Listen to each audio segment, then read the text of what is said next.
Hey everybody, I'm Flying Scorpion, and this is my 3.16 freeze focused character. This is my fourth time making a character that is focused primarily on freezing enemies for as long as possible. This character can permanently freeze almost any tier 16 map boss so long as they're not immune to freeze. It can also freeze the Breachstone bosses, at least it could back in the 3.14 update. I haven't tested it out yet in 3.16 yet. It can freeze metamorphs, and it can freeze packs of monsters very easily. The clear is really not bad. It's kind of got this 1-2 punch, and it feels really kind of proactive. You cast your Hydrosphere goes in and hits everything initially, applies the Frostbite curse effect, reducing their cold resistance. Then you smack them with Glacial Hammer, and you get these chain reaction explosions. It's very satisfying to play. And Hydrosphere in particular has been a lot more fun to use than I thought it would be when I first saw the skill. When I first saw Hydrosphere, I was like, a ball of water. What the heck? That seems dumb. Anyways, Hydrosphere is amazing. And this build, it's been pretty good. I wouldn't recommend using it for the top tier aspirational content like Sirus or the Shaper or the Elder and whatnot, because those enemies are immune to freeze. And this build relies very heavily on being able to freeze enemies in order to stay alive. That's your biggest layer of defense. If you come across an enemy that can't be frozen, here and there, it's not going to be too bad. But if you're trying to fight Sirus, you're going to struggle with this build because the DPS is really not that high. DPS in Path of Building is showing up as around 600,000 damage per second. And I think most people would agree that you need to aim for at least 1 million damage per second in Path of Exile for the game to feel smooth when fighting bosses, I would say in particular. But there's a little leeway there. When you're fighting enemies that can be frozen, like let's say scary metamorph, for example, you don't have to back away and stop and dodge. You can just freeze them and keep on hitting them non-stop. Or when you're fighting a boss that has phases where, let's say, they go under the ground or they climb up into the sky or something like that, they don't get a chance to do that. And so it's not like you get this sliver of a window to do damage before the boss goes away and then you got to wait for them to come back. There's none of that. You just keep hitting them until they're dead, and there you go.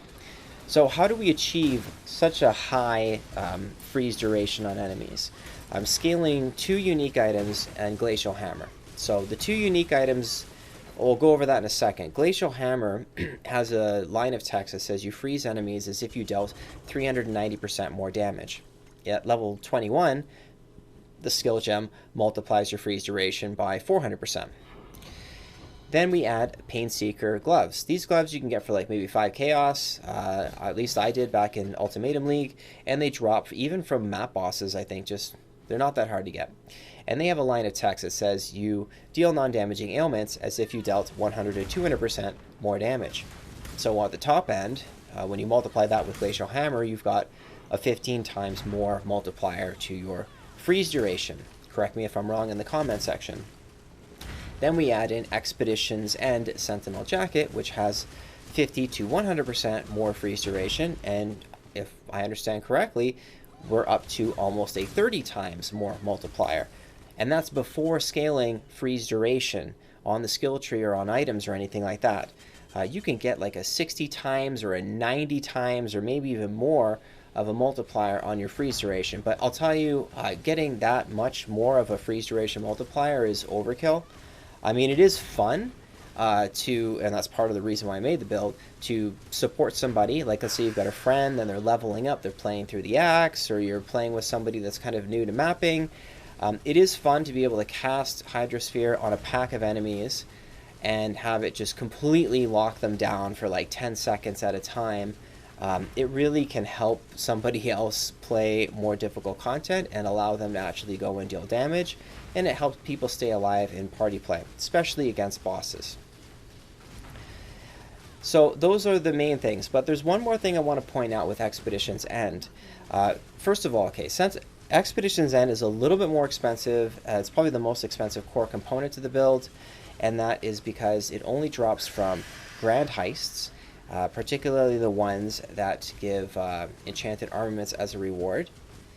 I got mine for like 1 or 2 exalts, I think, maybe 5 exalts. I'm not too sure. So it's not too bad, and it's not super popular. But there's a line of text on that says any damage type that you deal can freeze. So that means chaos damage, physical damage, fire damage. It doesn't matter.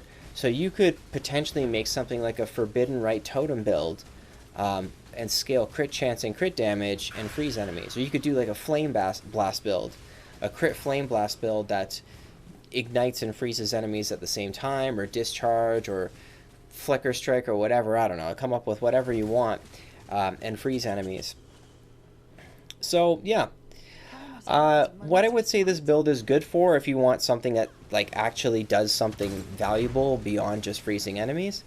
If you want to play solo, the way that I've set it up, I've put in Herald of Ice on a Crest of Desire helmet, which significantly boosts the clear.